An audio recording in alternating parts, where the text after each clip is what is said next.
말씀의 소리, 기도의 소리, 찬양의 소리로 하나 되는 소리하나교회 주일 예배를 하나님께 드리도록 하겠습니다. 우리 먼저 사도신경으로 신앙을 고백하겠습니다. 나는 전능하신 아버지 하나님 전지의 창조주를 믿습니다. 나는 그의 유일하신 아들 우리 주 예수 그리스도를 믿습니다. 그는 성령으로 잉태되어 동정녀 마리아에게서 나시고 본디오 빌라도에게 고난을 받아 십자가에 못 박혀 죽으시고 장사된 지 사흘 만에 죽은 자 가운데서 다시 살아나셨으며 하늘에 오르시어 전능하신 아버지 하나님 우편에 앉아 계시다가 거기로부터 살아있는 자와 죽은 자를 심판하러 오십니다. 나는 성령을 믿으며 거룩한 공교회와 성도의 교제와 죄를 용서받는 것과 몸의 부활과 영생을 믿습니다. 아멘. 찬송가 285장 주의 말씀 받는 그날 함께 찬양하겠습니다.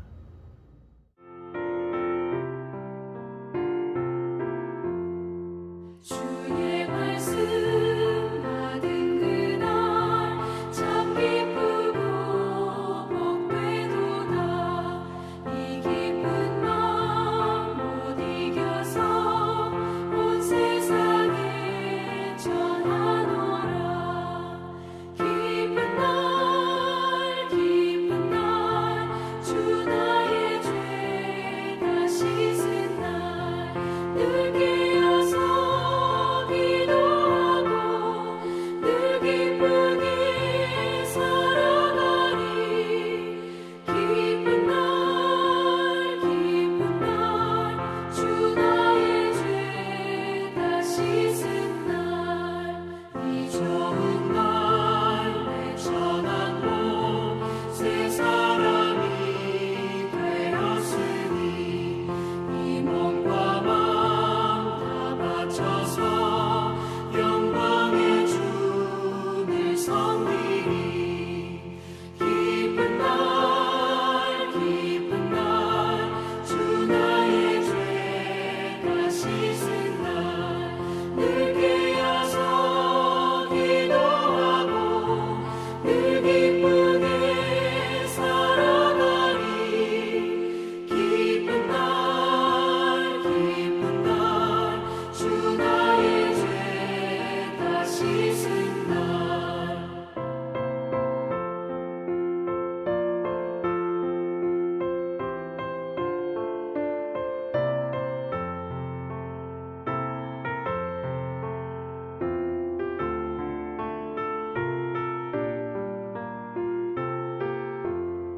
새 사람 된 그날부터 평안한 마음들이 있어서 이 복된 말 전하느니 나의 본문 삼았도다. 기쁜 날 주 나의 죄 다 씻은 날 늘 깨어서 기도하고 늘 기쁘게 살아가리. 기쁜 날 주 나의 죄 다 씻은 날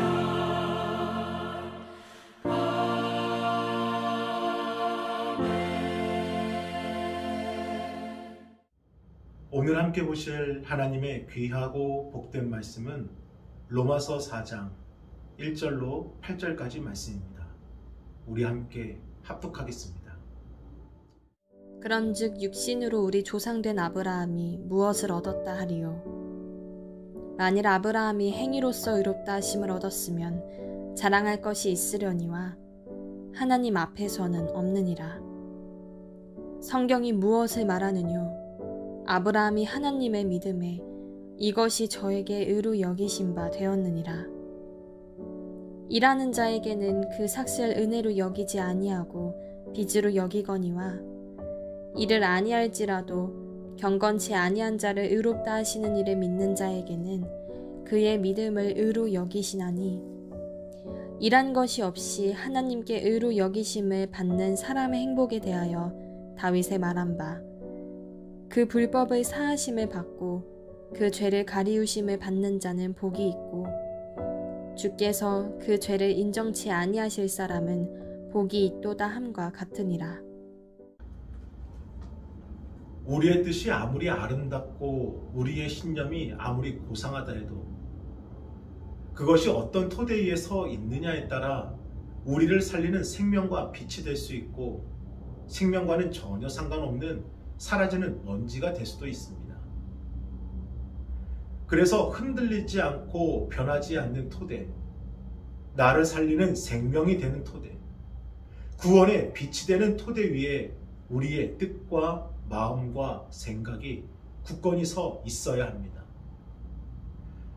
바울은 자신이 갖고 있는 성경관을 피력함으로 불변과 생명과 구원의 토대가 무엇이 되어야 하는지를 우리에게 분명히 선포해주고 있습니다. 우리 디모데후서 3장 15절을 함께 읽어보겠습니다. 또 어려서부터 성경을 알았나니 성경은 능히 너로 하여금 그리스도 예수 안에 있는 믿음으로 말미암아 구원에 이르는 지혜가 있게 하느니라. 아멘. 세상에는 헤아릴 수 없을 만큼 좋은 책과 많은 글들이 있습니다. 하지만 아무리 좋은 내용을 담고 있다 할지라도 그것이 성경에서 벗어난 글이라면 그것은 인간의 이념과 사상을 강화시켜 줄 뿐 결코 인간의 삶을 거듭나게 하지는 못합니다. 신앙도 마찬가지입니다. 우리가 주님을 믿는다고 생각하고 말은 하지만 정작 우리의 삶에 말씀이 없는 삶이라면, 우리의 삶이 말씀을 떠난 삶이라면 세상에 믿지 않는 사람들과 무엇이 다르겠고 세상의 삶과 무엇이 구별되겠습니까? 바울은 하나님의 말씀 속에 구원에 이르는 길이 있다는 것입니다. 사람을 거듭나게 하는 힘이 하나님의 말씀 속에 있다는 것입니다. 우리 계속해서 디모데후서 3장 16절로 17절을 함께 읽어보겠습니다. 모든 성경은 하나님의 감동으로 된 것으로 교훈과 책망과 바르게 함과 의로 교육하기에 유익하니 이는 하나님의 사람으로 온전하게 하며 모든 선한 일을 행할 능력을 갖추게 하려 함이라. 아멘. 마음과 생각뿐만 아니라 우리의 삶 전체가 하나님의 말씀의 토대 위에 굳건히 서야 하는 것은 하나님의 사람으로 온전하게 하며 온전한 인격체를 만들어주기 때문이고 모든 선한 일을 행할 능력을 갖추게 하려 함이라. 온전한 삶을 살게 하기 때문입니다. 온전한 인격체란 무엇입니까? 구약에서는 모세, 다윗, 그리고 선지자들처럼 하나님의 특별한 소명을 받은 이들을 말하지만 신약에서는 바울과 디모데처럼 사람들에게 복음을 전하는 이들을 말합니다.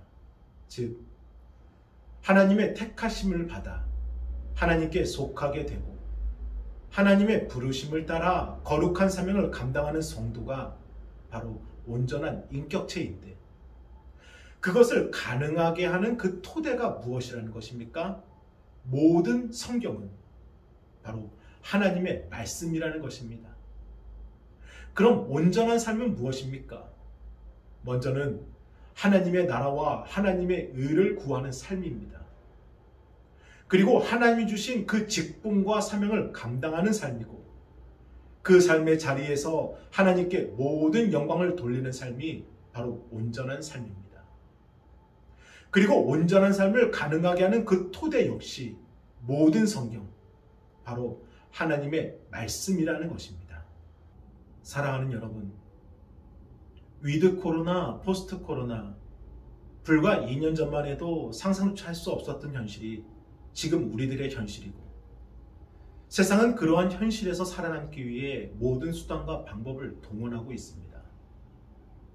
그리고 예상치 못하는 시대의 흐름 속에서 어디에 삶의 목적을 두어야 할지 결정조차 못한 사람들은 그저 살아남기 위해 오늘을 버티고 살아갑니다. 지금이 우리에게는 흔들리지 않는 토대가 필요한 때입니다. 결단코 무너지지 않고 영원히 버틸 수 있는 토대. 그것이 지금 우리들에게 가장 필요합니다. 성경은 능히 너로 하여금 그리스도 예수 안에 있는 믿음으로 말미암아 구원에 이르는 지혜가 있게 하느니라. 성경은 하나님의 사람으로 온전하게 하며 모든 선한 일을 행할 능력을 갖추게 하려 함이라. 아멘. 만약 다른 길이 있다면 저에게도 가르쳐 주십시오. 하지만 다른 길은 없습니다. 오직 한 길, 하나님의 말씀 위에 설 때 그 무엇도 우리를 흔들 수가 없으며, 오직 한 길, 하나님의 말씀 위에 서면 우리의 삶은 반드시 변화를 일으킵니다. 한 주정뱅이가 있었습니다. 그는 노름으로 전 재산을 다 탕진하고 이 술만 먹으면은 아내랑 아이들을 때리는 폭력적인 남편이고 아빠였습니다. 그런데 그런 그가 어느 날 갑자기 교회를 다니기 시작한 거예요. 하지만 그를 아는 사람들은 모두 고개를 저으며 세상에 저런 사람이 교회에 나와봤자 무슨 변화가 있겠냐고 다들 부정적인 눈으로 그를 바라봤습니다. 그리고 어느 날 그 남자의 친구가 그에게 묻는 거예요. 야, 너 요새 교회 다닌다면서 목사님 뭐라고 말씀하셔? 남자는 우물쭈물하면은 또 제대로 말도 못하는 거예요. 아, 그냥 뭐 좋은 일 많이 하라는데 착하게 살래. 친구는 또 묻습니다. 그러면 성경은 누가 썼대? 남자는 역시 이번에도 글쎄 그거 잘 모르겠는데. 계속해서 친구가 여러 가지 질문을 하지만 남자는 제대로 시원하게 대답 하나 못하는 겁니다. 그러자 친구는 야, 너 교회 왜 나가냐 도대체? 뭐 아는 것도 없고 배운 것도 하나 없고. 그때 남자는 웃으며 의미심장한 이야기를 합니다. 그래, 맞아. 뭐 내가 배운 것도 없고 아는 것도 없어. 그런데 확실히 달라진 거는 있어. 내가 예전에 술이 없으면 못 살았는데 요즘은 이 술 생각이 별로 나질 않아. 그리고 항상 일을 마치면은 바로 도박장으로 달려갔는데 지금은 그냥 집에 빨리 가고 싶고, 예전에는 우리 아이들이 나를 보면 다 무서워서 피했는데 지금은 아빠랑 저녁 먹겠다고 기다리더라고. 또 우리 아내도 내가 집에 가면 나랑 말 한마디도 안 했는데 지금은 내가 언제 오나 글쎄 집 밖에서 기다리고 있더라고. 그냥 지금은 그게 좋아. 그냥 비록 멋진 말과 근사한 간증으로 자신에게 일어난 변화를 다 표현하지는 못하였지만 자신 안에 일어난 그 분명한 변화만큼은 느낄 수가 있었습니다. 이처럼 누구든지 하나님 말씀 위에 서면 우리를 흔들던 것들이 결코 우리를 흔들지 못하게 되는 것이고, 우리가 하나님의 말씀 위에 서면 나와 우리 주변에 놀라운 변화가 일어난다는 것입니다. 사랑하는 여러분, 그 변화가 가능한 토대가 무엇이라는 것입니까? 바로 하나님의 말씀이라는 것입니다. 그리고 그 증거가 바로 바울입니다.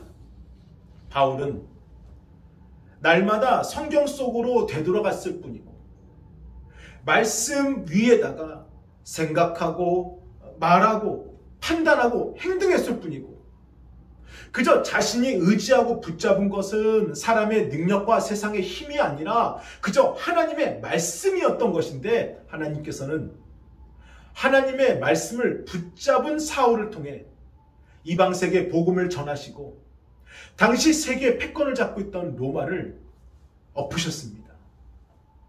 그래서 바울은요, 말씀에 의한, 말씀으로 인한, 말씀으로부터 구원을 말합니다.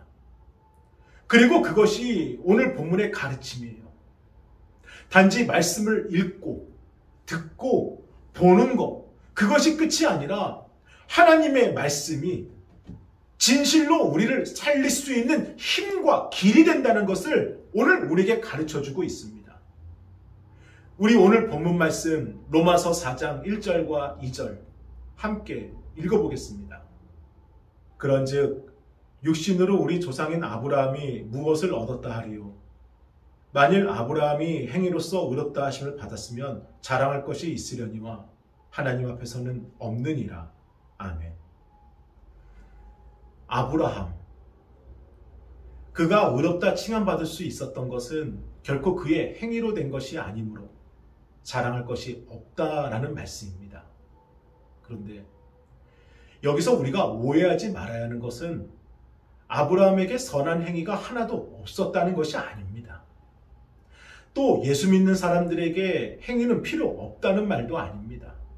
아브라함은 헤브론에 가서 하나님과 교제하고 하나님을 영접했으며 조카 롯에게 땅을 양보했고 훗날 소돔에 있는 롯을 구원하기 위해 하나님께 기도하며 그를 구했을 정도로 아브라함의 삶에는 분명 선한 행함이 있었습니다. 하지만 그런 그의 선한 행함을 가능케 한 원동력이 다른 데 있었다는 것입니다. 그 원동력은 무엇일까? 우리 오늘 본문 로마서 4장 3절을 함께 읽어보겠습니다. 성경이 무엇을 말하느냐? 아브라함이 하나님을 믿음에 그것이 그에게 의로 여겨진 바 되었느니라. 아멘. 성경이 무엇을 말하느냐? 저는 바울의 이 짧은 한마디가 오늘 우리들에 향한 울림이 되기를 소망합니다. 성경이 무엇을 말하느냐? 아브라함이 하나님을 믿음에, 바로 믿음입니다. 아브라함의 선한 행함의 원동력은 자신에게 있던 것이 아니라 하나님을 향한 그의 믿음 안에 있었습니다. 그러면 이러한 의문을 또 가질 수가 있습니다. 아브라함의 행위가 아니라 그럼 그의 믿음은 자랑할 것이 되지 않았을까? 정답부터 말씀드리면 그것도 아닙니다. 그의 믿음도 자랑거리가 될 수 없었습니다. 왜냐하면 가문의 가업을 따라 우상을 섬기던 아브라함이 먼저 하나님을 찾아 나선 것이 아닙니다. 하나님에 대해서 전혀 알지 못했던 그 아브라함을 하나님께서 먼저 만나주신 것입니다. 즉 아브라함의 믿음은 땅에서 하늘을 향한 믿음이 아니라 하늘에서 부어주신 은혜로 갖게 된 믿음이었기에 자랑해야 된다면은 그의 행함도 믿음도 아닌 구원을 베풀어 주신 하나님의 그 은혜를 자랑해야 했습니다. 성경이 무엇을 말하느냐? 성경은 아브라함이 의인이 될 수 있었던 것은 하나님을 믿었기 때문이고 그 믿음은 구원을 베풀어 주신 하나님의 은혜였음을 말해주고 있습니다. 그래서 본문 3절에는 그것이 라는 이 지시 대명사를 사용함으로써 바울의 믿음을 강조해 줍니다. 우리 본문 3절을 다시 한 번 더 읽어보겠습니다. 성경이 무엇을 말하느냐? 아브라함이 하나님을 믿음에 그것이 그에게 의로 여겨진 바 되었느니라. 아멘. 그럼 바울이 말하려는 이 아브라함의 믿음은 무엇일까요? 첫째, 행하는 믿음입니다. 아브라함과 그의 가족들이 살던 하란은 그들에게 필요한 모든 것이 준비된 풍족한 도시였습니다. 심지어 친척들까지 모여있어 세력도 든든했으니 그곳은 앞으로 살아갈 걱정 하나 없는 안전한 울타리였습니다. 반면 하나님께서 가라 명하신 가나안 땅은 황무지와 다를 바가 없었습니다. 가야 하는 길도 번거롭고 또 고될 뿐 아니라 어떤 위험이 있을지 예상치 할 수 없으니 위험천만한 여정길이었습니다. 심지어 그곳에 갔다 할지라도 지금 하란처럼 모든 것이 준비된 곳이 아니었기에 어쩌면 0도 아닌 마이너스에서 다시 시작해야 될 상황이 될 수도 있었습니다. 그럼에도 내가 내게 보여줄 땅으로 가라 하신 하나님의 말씀에 네, 알겠습니다. 우선 가족들과 좀 상의를 해보고 생각 좀 해보겠습니다. 머뭇하지 않았다는 것입니다. 먹을 거, 입을 거, 쓸 거, 생계를 걱정하지 않았다는 것입니다. 우리 창세기 12장 4절을 함께 읽어보겠습니다. 이에 아브라함이 여호와의 말씀을 따라갔고 롯도 그와 함께 갔으며 아브라함이 하란을 떠날 때에 75세였더라. 아멘. 결코 적지 않은 나이임에도 불구하고 아브라함은 무엇을 따라갔습니까? 여호와의 말씀을 따라갔고, 아멘.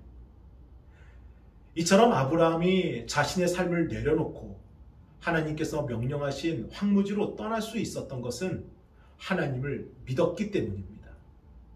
그리고 그 믿음이 안에서 멈춘 게 아니라 삶으로 드러난 것입니다. 전도 폭발이라는 책을 쓴 제임스 케네디 목사님이 어떤 부인에게 이렇게 말했습니다. 예수님을 믿으십시오. 그러면 천국을 얻습니다. 그런데 그 부인은 기가 찬 얼굴로 목사님을 쳐다보며 반문합니다. 아니, 내가 예수님을 믿는다고 말하면 천국을 얻는다는 것이 가능합니까? 목사님은 부인, 저는 그렇게 말하지 않았습니다. 예수님을 믿으시면 천국을 얻는다라고 말씀드렸습니다. 하지만 부인은 그 말이 아니냐고 반박했고, 케네디 목사님은 다시 한 번 더 분명하게 말씀하셨습니다. 저는 예수님을 믿는다고 말만 하면 천국을 얻는다고 하지 않고, 진실로 정말 예수님을 믿으면 천국을 얻는다고 했습니다. 사랑하는 여러분, 정말 믿는다는 것이 무슨 뜻입니까?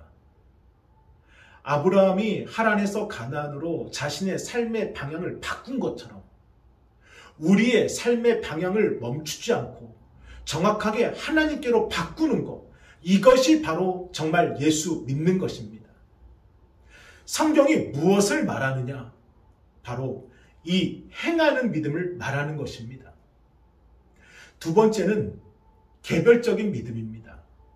우리 오늘 본문 로마서 4장 3절을 다시 한 번 더 읽어보겠습니다. 성경이 무엇을 말하느냐? 아브라함이 하나님을 믿음에 그것이 그에게 의로 여겨진 바 되었느니라. 아멘. 바울은 그에게라는 이 3인칭 대명사를 사용하므로 하나님을 믿는 것과 하나님의 구원을 받는 것은 개별적으로 임한다는 것을 지금 강조하고 있는 겁니다. 이것을 우리가 분명히 알 수 있는 것이 에스겔서 14장 14절에 나옵니다. 우리 함께 읽어보겠습니다. 비록 노아, 다니엘, 욥 이 세 사람이 거기에 있을지라도 그들은 자기의 공의로 자기의 생명만 건지리라. 나 주 여호와의 말이니라. 아멘. 노아는 세상의 사람들이 비웃는 가운데서도 믿음으로 방주를 완공했습니다. 다니엘은 하나님을 향한 믿음을 지키기 위해 사자굴에 던져지는 것조차 두려워하지 않았고, 욥은 자신의 뼈를 깎는 고통과 환난을 믿음으로 이겨냈습니다. 그 시대뿐만 아니라 지금 어느 누구와 견주어도 그들 모두는 최고의 의인들은 확실합니다. 그런데 그들이 믿음으로 아무리 큰 의를 얻었다 할지라도 자기의 공의로 자기의 생명만 건지리라. 자신의 생명밖에는 구원하지 못한다. 하나님은 분명히 말씀해 주십니다. 하나님의 구원은 1+1이 아니라 각자 개별적으로 임한다는 것입니다. 대통령이 예수님을 아무리 잘 믿는다고 해서 국민들 모두가 구원을 얻는 것이 아닌 것처럼 부모가 예수님을 믿는다고 해서 자녀들이 구원받는 것이 아닙니다. 한 영혼 한 영혼이 주님을 친히 믿음으로 구원을 얻는 것입니다. 그래서 우리가 한 영혼에게 복음을 전하는 것이 진실로 그를 살리는 생명줄이 되는 것이고, 그것을 감당해야 되는 것이 바로 우리 성도들의 사명인 것입니다. 사랑하는 여러분, 부모의 믿음이 아니라 남편과 아내의 믿음이 아니라 친구와 성도의 믿음이 아니라 하나님이 그 영혼을 책임지심을 믿으시기를 바랍니다. 누군가의 믿음이 그를 변화시키는 게 아니라 하나님이 하실 때 그 영혼이 변화된다는 것입니다. 아브라함이 하란을 떠나 가나안으로 삶의 방향을 바꾸었지만 그 이후 그의 삶의 모습은 어땠을까요? 결코 온전하지 못했습니다. 사람들이 무서워서 애굽에서는 자신의 아내 사라를 누이라고 속였고, 하나님의 약속을 들었음에도 자신의 힘으로 아들을 얻기 위해 첩을 들였고 가라 명하신 땅은 가지 않고 그렐로 갈 때도 있었습니다. 하지만 아브라함이 삶의 방향을 바꾸어 가나안으로 떠난 그때부터 아브라함의 삶은 어느 누구도 아닌 하나님께서 책임지셨습니다. 하나님은 외면하지 않으시고 우리의 중보와 간절함 분명 하나님은 반드시 들으십니다. 그러나 우리의 믿음이 누군가의 믿음을 대신할 수는 없다라는 것입니다. 성경이 무엇을 말하느냐? 한 영혼의 믿음과 구원은 하나님이 하셔야 하고 하나님이 하신다는 것입니다. 우리 오늘 본문 마지막 절까지 우리 4장 4절부터 8절까지 함께 읽어보겠습니다. 일하는 자에게는 그 삭시 은혜로 여겨지지 아니하고 보수로 여겨지거니와 이를 아니할지라도 경건하지 아니한 자를 의롭다 하시는 이를 믿는 자에게는 그의 믿음을 의로 여기시나니 일한 것이 없이 하나님께 의로 여기심을 받은 사람의 복에 대하여 다윗이 말한 바 불법이 사함을 받고 죄가 가려짐을 받는 사람들은 복이 있고 주께서 그 죄를 인정하지 아니하실 사람은 복이 있도다 함과 같으니라. 아멘. 일에서 받는 것은 정당한 대가이지 선물이 아닙니다. 하지만 아무것도 한 것이 없는데 심지어 경건하지 못한데 그럼에도 의롭다고 하시는 하나님을 믿는 사람에게는 그 믿음이 의로 인정받는다라는 것입니다. 사랑하는 여러분, 믿음으로 구원받는 것입니다. 하나님의 은혜 아니면 구원받을 수 있는 사람은 한 사람도 없는 것입니다. 진실로 우리가 하나님을 믿는다면 우리의 삶의 방향을 하나님께로 돌리시라는 것입니다. 우리의 삶의 모든 것을 하나님께 맡기라는 것입니다. 우상을 섬기던 아브라함이, 겁쟁이처럼 살던 아브라함이 믿음의 조상으로 세워진 것도 그의 능력이 아니라 하나님의 은혜로 가능한 것이고 그 은혜가 그만의 은혜가 아니라는 것입니다. 우리 또한 하나님을 진실로 믿음으로 그보다 더 큰 은혜를 누릴 수 있다는 것입니다. 그러므로 말씀의 토대 위에 서서 우리의 생명을 책임지시는 하나님을 믿으십시오. 성경이 무엇을 말하느냐?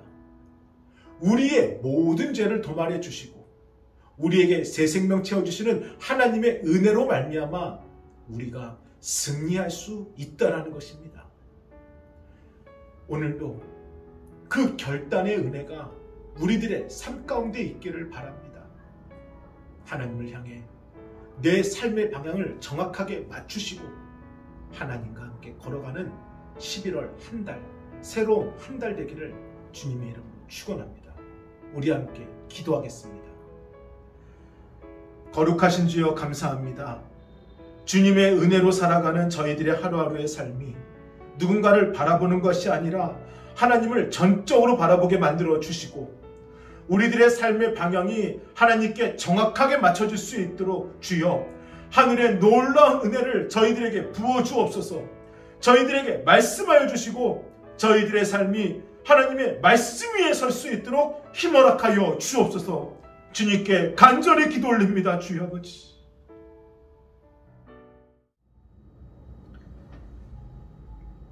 정성껏 준비하신 예물을 하나님께 드리도록 하겠습니다.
예배를 마치겠습니다. 이제는 우리 주 예수 그리스도의 은혜와 하나님의 그 크신 사랑하심과 성령님의 감화감동 역사하심이 오늘도 각자의 처소에서 하나님의 말씀 위에 살아가려는 우리 귀한 성도들 위해 이제부터 영원토록 함께 하시길 간절히 축원하옵나이다. 아멘.